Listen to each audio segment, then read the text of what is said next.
Jesus reign. Hallelujah. This is Bible Meditation with Peter. Our reflection today is on the book of Genesis, chapter 24 to 25. And the title of today's meditation is Abraham sets proposition for marriage. And number 2 is the virtue of God's answered prayer. Now, what we are trying to do when we talk about Abraham's set proposition for marriage is that we want to adopt the principle, the methods by which Abraham got a wife for the son. And those are the conditions we are trying to x-ray. Now, the first thing is that in the book of Genesis, chapter 24, verse 7, Abraham sent the servant and he told him to go among the people. But before then, in 24, he prayed for him and said, "The Lord, the God of heaven, will send his angel before you so that you can get a wife for my son."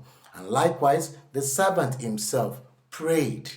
When he got there, he said that he may obtain favor from what? God of our father Abraham. So the first thing you want to do when you want to venture into a marriage is to what? Seek God. The Bible speaking in the book of Philippians chapter 4 verse 6, it said, "Be careful for nothing, but in everything by prayer and supplication with thanksgiving, let your requests be made known." Hallelujah. So marriage requires what? Prayer. Hallelujah. The second preposition we are going to be talking about is avoid the Canaanites. Avoid the Canaanites.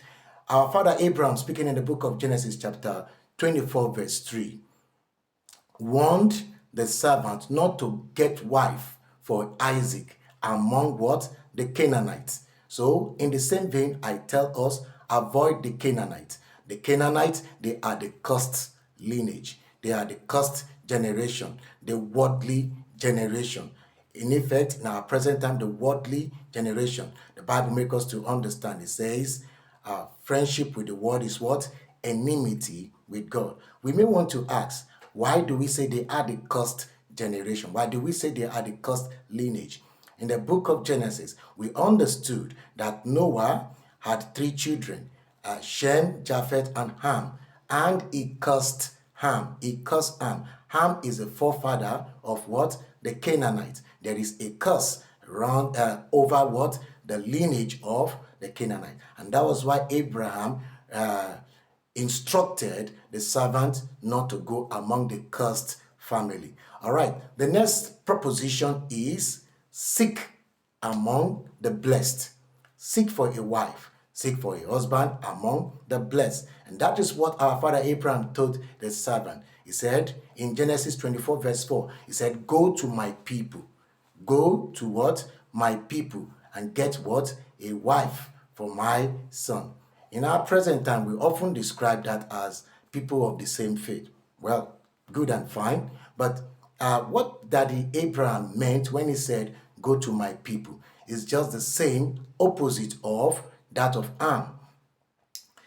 When Noah gave birth to the 3 sons, Shem was blessed above Japheth and Ham. And Abraham is of the lineage of what? The blessed. In other words, there is a curse. There is a curse. Abraham was averting. Abraham is averting the cursed lineage. So he wanted the blessed lineage. And that is why he instructed the servant to go to where? The blessed lineage. The Bible speaking in the book of Proverbs 18:22 reads, "He who finds a wife finds a treasure, finds a good thing, and obtain favor from God." Of course, you can only obtain treasure, favor, and good thing from what? The blessed. You cannot obtain favor, treasure, and good thing from the curse. From the curse, you will what is obtainable there is what? Evil, frustration. Hallelujah. That is all that is obtainable in that place. Again, we need to understand whether it is a blessing or whether it is a curse. It runs where? In the blood. It is not visible to the eye. It is what? Not visible to the eye. So you want to be careful to know, is this a cursed family or is this what? A blessed family. Hallelujah. The next proposition our father Abraham gave was what? That remain in the promise. Hallelujah. What do we mean when we say remain in the promise? Our father Abraham told the servant, say, do not take Isaac back to my people. Do not take Isaac back to my people. Likewise, we may want to say, why? Why did our father Abraham ask that Isaac should not be returned to his people? First and foremost, the Bible makes us to understand in the book of Joshua 24 verse 2 that the people, the same people, are what? Idol worshippers. So you don't want to go back to the world. You don't want to go back to the world. Hallelujah. Again, it said Isaac, as we all know, is what? The promised child, the carrier of what? The generational descendant of our father Abraham. So you don't want to take him to where? Another generation. So you want to have him where his generation could what? Succeed the father. Hallelujah. And lastly, it will be a disobedience if Isaac lives where? The land, because the father is being promised. In other words, Abraham was promised by God that he will bless him with that land where he is a stranger. So the word has gone before Isaac was born, that place will be what? A blessing for him. So likewise, you want to remain where? In a blessed place where the Lord has promised you to be. And lastly, on the proposition is do not force into marry. Do not force into what? Marry. The servants of our father Abraham asked him in Genesis 24 verse 8, in the event that the woman refused to follow me, he said, don't worry. You are relieved of this covenant. You are relieved of it. In other words, do not force the woman into what? Marrying my son. Let the marriage be what? Willingly and voluntary. That the marriage to be what? Willingly and voluntary. Neither should be forced into the union. Hallelujah. All right. The virtue of God's answered prayer wife. Of course, now we understood that Abraham prayed and the servant prayed, and the result of the prayer became Rebekah.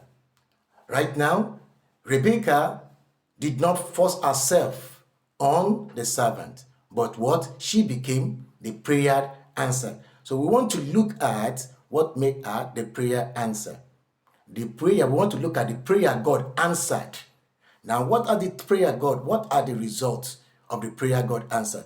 First and foremost, that telling us about the virtue God presents to us in a woman. The virtue God presents as wife. First and foremost, the Bible described in the book of Genesis chapter 24, verse 16, that Rebekah was what? A beautiful virgin. Rebekah was described as what? A beautiful virgin. Hebrews 13 verse 4 says, marriage is honorable in all, and the bed is what? Undefiled.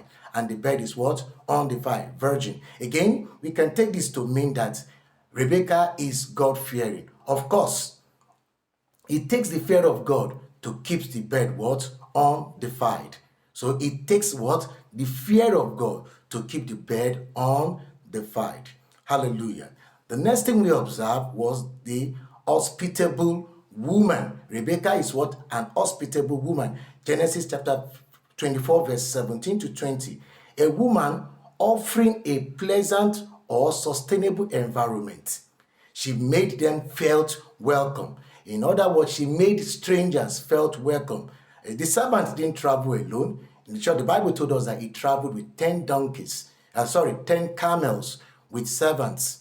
All right. So she made the atmosphere welcoming, the atmosphere accommodating. So we are talking about the virtue of a wife should be what? An hospitable woman. Hallelujah. The next thing we observe or that we understood from the prayer answered is an understanding woman. An understanding woman. Genesis 24, verse 17 to 22.